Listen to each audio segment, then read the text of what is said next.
My name is Louise. Welcome to the Adventures with Yarn podcast. This is my podcast where I talk mostly about knitting and crochet, occasionally some other crafts too. If you are new to the channel, welcome. Thanks for checking me out. And if you're a returning viewer, thank you so much. I encourage you guys to subscribe if you enjoy what you see, and in that way you can be kept up to date with each weekly episode. I try to post my episodes on Mondays as best as I can. So this podcast is mainly for entertainment purposes. If you're anything like me, if you find something you're passionate about and enjoy and maybe become slightly obsessive about, you kind of like to incorporate that in every little facet kind of life and spend time finding other people who like to do and talk about the same kind of things. So if that is you and you like to hear people talk about knitting and crochet also, you are in the right spot. Okay, so I want to show you guys some of the finished objects that I have for this week. I have finished the Rafa's hat. This is a knitted hat by Locatelli, and I got a little glitter on it there. I made this for someone particular in mind, so this will be a gift knit for someone who has undergone chemo and radiation. My intentions were to knit up a really nice soft hat with some stretch and some give so that hopefully it would fit a variety of head sizes, since I don't have like a specific circumference of this person's head. I thought, you know, the whole thing's ribbed, so I mean, how could you go wrong? It will stretch and it should fit, and it is really soft. This yarn I picked up off the shelf at Hobby Lobby because it was soft and variegated. It was hard to tell that the variegation wasn't like in a set pattern, and I was kind of starting to wonder if I was going to be concerned about that, because it's, you know, as you can see, it's not like, it's a little random up here. It's not like specifically striped just so, but a couple people have commented that it's okay, it looks all right. So I mean, okay. And I mean, it has its own personality now, right? It's got its own uniqueness. So yeah, I would say that I would definitely not mind knitting this hat again in the future, but I would not use this type of yarn again. This yarn, it was really soft, but it was kind of like this roving type, like it didn't seem like plied, and it kind of made it hard on the needles. It does give it a nice halo floofy softness, but it actually became a little bit sloggy, is the term that we use for a pattern that's kind of a project that's kind of just like dragging on, and I think that's just because of the yarn that I used. But you know, especially when you're making gift knits, I feel like that does give you more incentive to finish something so that you can give it, send it off. This will be sent in the mail across the country to its recipient, and hopefully keep them snug and warm while they're going through this process. So that is my finished object, my finished Rafa's hat. Okay, so the next finished object is pretty exciting. They are my Petty Harbour socks. Ah! Yes. All right, so I showed you these last week, and I had one sock knitted and finished, and the other sock was just needing its toe finished. Yeah, that right there. Okay, so I ran out of the contrasting color here. I had originally had a little unicorn tail, is what they call the little mini skeins off the Madeline Tosh website, which, by the way, if you really like Madeline Tosh as much as I have come to love that yarn, check out my Instagram at Adventures with Yarn. I do have a 15% off coupon available there. The link itself isn't exactly working, as in you can't just like click on the link and go, but you can copy that link, paste it into your browser, and then that will bring you to the Madeline Tosh website, where they have tracked that you will get 15% off. So, okay, so I couldn't find any more little, the color is called Nassau Blue. Nassau, I have a hard time pronouncing it. It's the Caribbean island. Nassau Blue is the color here. So I had used up my unicorn tail, and I needed to buy some more. There were no more unicorn tails in this color for sale at that time. I guess there is one that comes in a kit, like it actually comes in a sock kit with a color that's a little similar but different than my Christmas Eve. This is my Christmas Eve colorway by Biff Sugar Yarns. And I saw this and I just could not resist. I could not live my life without this, and I wanted to pair it with this. Madeline Tosh actually does have a sock kit with a color called Glow, which is kind of a pink with different color speckles. It's not as deep, I feel like it's a little paler pink than this, but it does come paired with a unicorn tail of Nassau Blue. But I couldn't find, like I've said 3 times now, at least, I couldn't find another unicorn tail, so I just bought a skein of what I thought was sock yarn or fingering weight in the color Nassau Blue, but actually it was a size weight 2 yarn, which is like a sport sock, which is just a little bit thicker than the fingering, and I can feel that it's specifically a bit thicker, and you can definitely see the change in color right there. But you know what? These socks are for me. This is something that I've really wanted to make for myself for a long time. Something for myself and a pair of socks for myself. And so I've already worn these since I finished this. It's not a big deal, basically, is the moral of the story, that it's not a big deal that this is a little bit wonky at the toe. You know, it's not super noticeable from that far away. I don't know if you can also tell I dropped a stitch and had to kind of make that work out, but anyways, it's not super noticeable from far away. I'm the one that knows that it's there, who's probably going to be the one that notices it the most. In general, these socks are a little floppy anyways. Like, I was sitting on the couch wearing them, and my husband so wonderfully was giving me a foot massage last night, and he's just like, what's going on here? The heel was like all the way like on top of my foot. They had just like squirmed around. They don't really stay in place because they're too big. Like, I thought I measured the circumference of my foot, and I thought that meant that I needed to knit the size large sock. And that was not the case. So the next pair of socks that I knit for myself will definitely be knit in a smaller size. But for having a first project being this pair of socks for myself, I'm super happy with these. I'm super happy with how they turned out, how they look, how they feel. So I'm not freaking out about this toe, basically.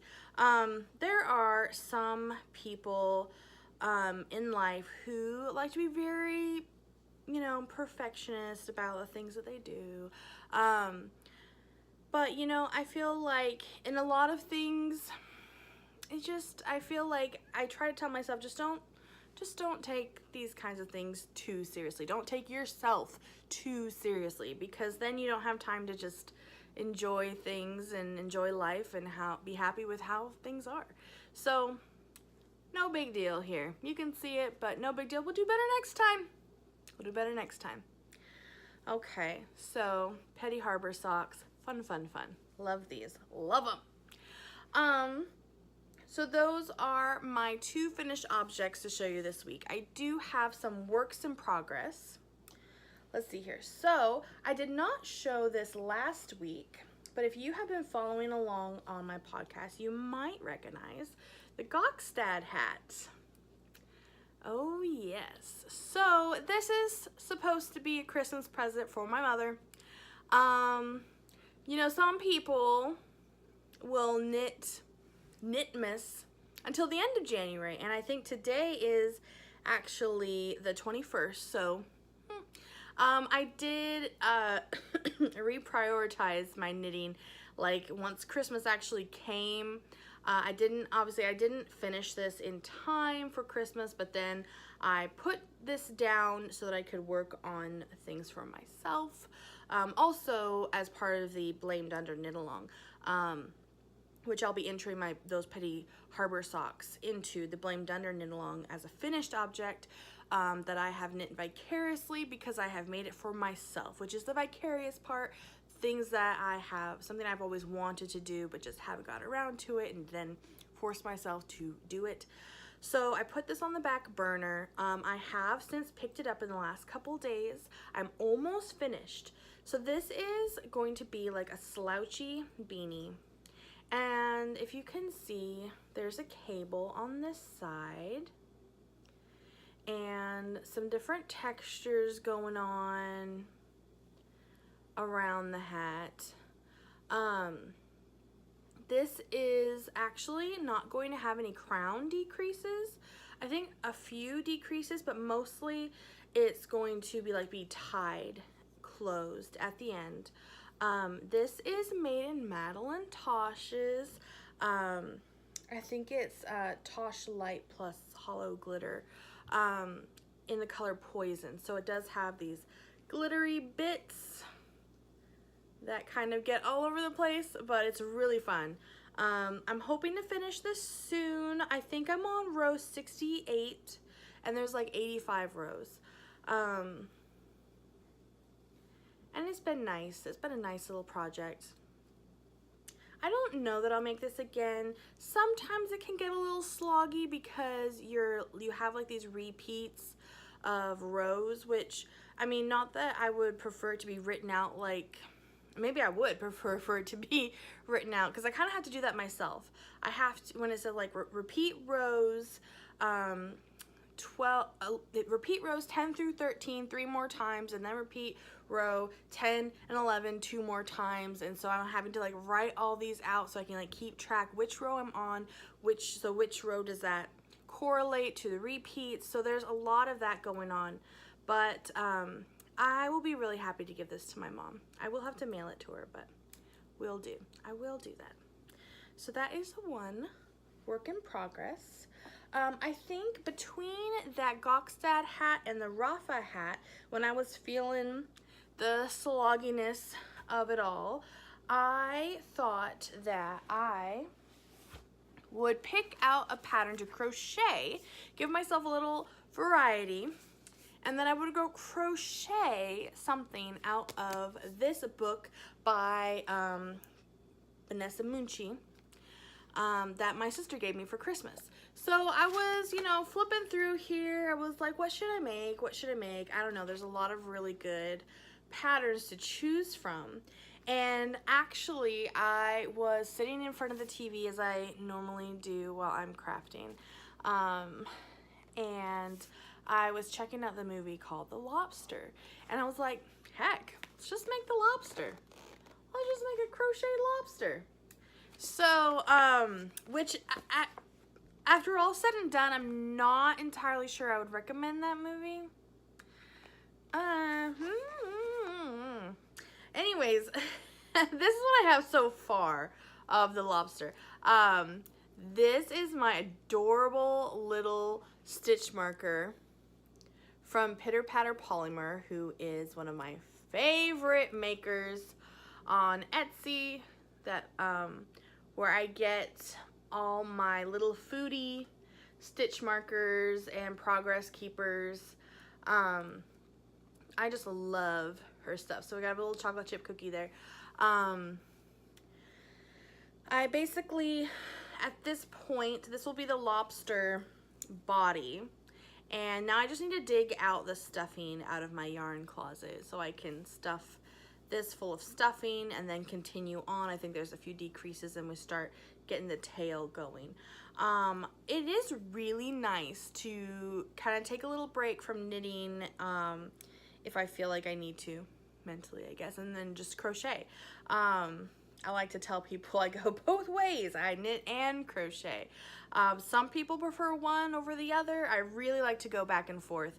I think ultimately I prefer the look of the finished objects that are knitted, but when it comes to amigurumi, which is like making these stuffed animals, it's much easier to do crochet, and I am much faster at crochet than I'm at knitting, so I really have fun doing that. I did have to restart this a couple times. So the pattern was saying to double crochet, and I just didn't even think about it. I'm like, okay, cool.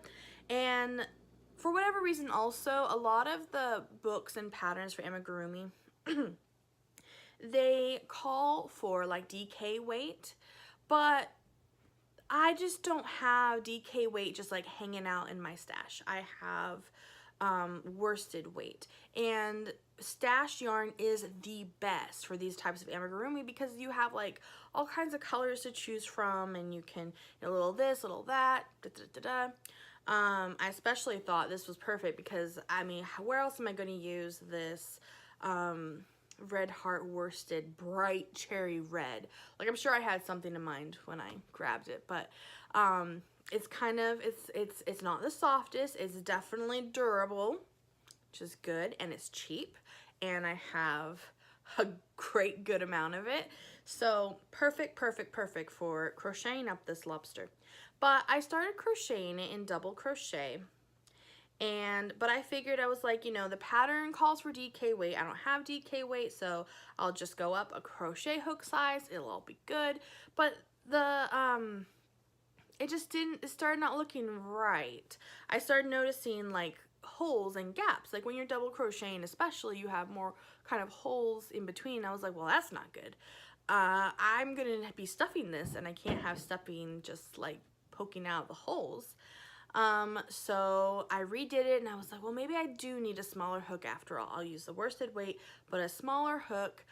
Did it again, still had holes. I'm like, what's going on? And then I took a closer look. Here I was double crocheting, and I took a closer look, and I was like, the pictures in these books are not double crocheted. This is single crochet. And so I was thinking, what?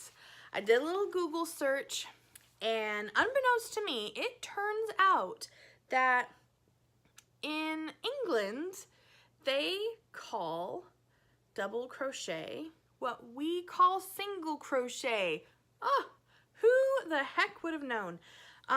So here I am doing a double crochet in American crochet terms when she's saying double crochet, but she's meaning single crochet. So hence that single crochet much better. So you can see there's no holes. You cannot see my fingers through this, right? It's much tighter and sturdier. Oh, I can fit my whole hand in here. It's tighter, it's sturdier, it will work loads much better. So that was that little adventure. I'll be excited to make this. I think that I will make this for my niece, baby Oliviana. I don't know if I will make her like a couple things and then send them, or what, but I'll figure out something fun. So those are my works in progress for this week. I have some plans. I had so much fun knitting those socks. I think that I want to keep some sort of socks on the needles, like continually. I think I want to make more socks. I got lots of sock yarn. I showed this yarn in my Christmas Knitting Haul podcast. This is what I have rolled up of the Lolo Did It yarn in the colorway called Radioactive Zombies. And I really, really like this. I forget the actual, what it's actually made of. If it's, I think it's either merino wool or cashmere, merino cashmere, nylon maybe. I don't remember. It is on her Dreamy base. My husband got this for me for Christmas. I very specifically asked for this for Christmas. I saw it on the Lolo Did It Etsy page, and I was just in love. I was like, oh my gosh, Radioactive Zombies. That makes me think of like zombies that my husband is fighting on in like his Fallout video game. These zombies that are glowing and they're all, you know, dirty and yucky, and I just thought that would be really, really fun to make. So I think I'm going to cast on for some socks. I have yet to decide if I'm going to cast on for a pair of socks for myself again, or maybe for my husband. He did get me 2 skeins, and I'm fairly certain 1 skein will be enough for 1 pair of socks. And even though he's a man and has larger feet, I'm sure I could make some with shorty socks that don't have a whole lot of sock after the heel around the ankle. And then we'll have matching pair of socks. And yeah, so that will be really fun. So I will plan on casting these on to my little Xiaogu circular sock needles soon. So that is a lot of fun. So that's that. Something else I plan to cast on is going to be from my Make 9 challenge for 2019, which is going to be making a sweater for myself. Oh my gosh. I've never made a sweater for an adult sized person. I've only made baby sweaters before, but I have this lovely, lovely yarn. This is the colorway Midnight Sun by Stranded Dye Works. It is a DK weight. I will be making myself a sweater that calls for DK weight, and this is in 100% superwash BFL, which stands for Blue Faced Leicester, which is, as I have done a smidgen of research, is a type of, it's like a breed of sheep in Britain that gives a very luxuriously nice wool to make yarn out of. So I have a sweater's quantity worth of this yarn, and I am fairly certain that I do have the correct sweater's quantity amount this time. I did have to reorder a few. I thought that my yardage, that I had enough, and then I kind of did some more math and I realized I didn't have enough, and so I had to reorder some, but I did, so I should have enough. And I really like this pale purple, almost, I mean, it's so pale, it's almost gray. I think this will make a really pretty sweater, and I'm really excited to make a sweater for the first time. So that will be really, really fun. Okay, so that is that. Oh, one more thing. I do know that, so this is hand-dyed yarn. I will be making a garment out of hand-dyed yarn. So what I have heard a lot of people talk about is if you are knitting a garment of considerable size with hand-dyed yarn, that you do want to use this technique that they call helical knitting, and in that way you don't end up with a really obvious change of color, like hence the socks. I mean, can you imagine wearing a big sweater and, you know, maybe right across the boob line you have this change in color that's really noticeable, and which could potentially happen because these are hand dyed in smaller batches than maybe some commercially dyed yarn that could be made in like super commercial sized vats. So what you do is you have a couple different yarn skeins of the hand dyed yarn, and in which you knit 1 or 2 rows from each one alternately. So if there is a considerable difference, I guess it would kind of blend in rather than being like a big old chunk color change. So I will be adventuring with that technique and on that project. I'm really excited about that. Okay, so we've got plans for this week. I've got things to finish, things to start. I'm super excited. Well, that is it for me this week. I do want to give a little bit of announcement.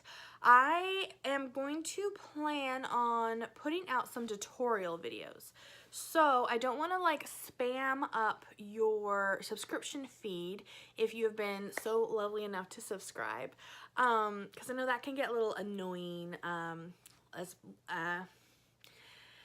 Yeah, so what I'm going to try to do is make a couple, maybe like 4 or 5 tutorial videos and kind of just release them all at once. And then wait a while until I have some more. So I want to be putting out some tutorials for those who don't know how to knit and crochet, or maybe like if you just need a little refresher on a certain stitch or whatnot. But like I said, I don't want to clog up continually your subscription feed. So if you notice that all of a sudden your subscription feed is like, you know, your other people you're subscribing to and then like chunk of Adventures with Yarn, that is why. If those tutorials do not apply for you, you just scroll on through onto whatever else you want to be watching. But I just want to give you the heads up that that may be happening. I do find that a lot of people that I talk to in real life, in the real world, at work and stuff, that they see what I knit and they would really love to learn to know how. And life gets busy, it gets hard to, you know, it's really fun to say, oh yeah, just come on over and we'll do this, which I totally would, but people get busy, I get busy, other people get busy and coordinating, blah. So, but yeah, so I will be posting some tutorials in the near future. All right, that's our episode for today. Thank you so much for watching. If you like what you see, go ahead and hit the thumbs up button and subscribe.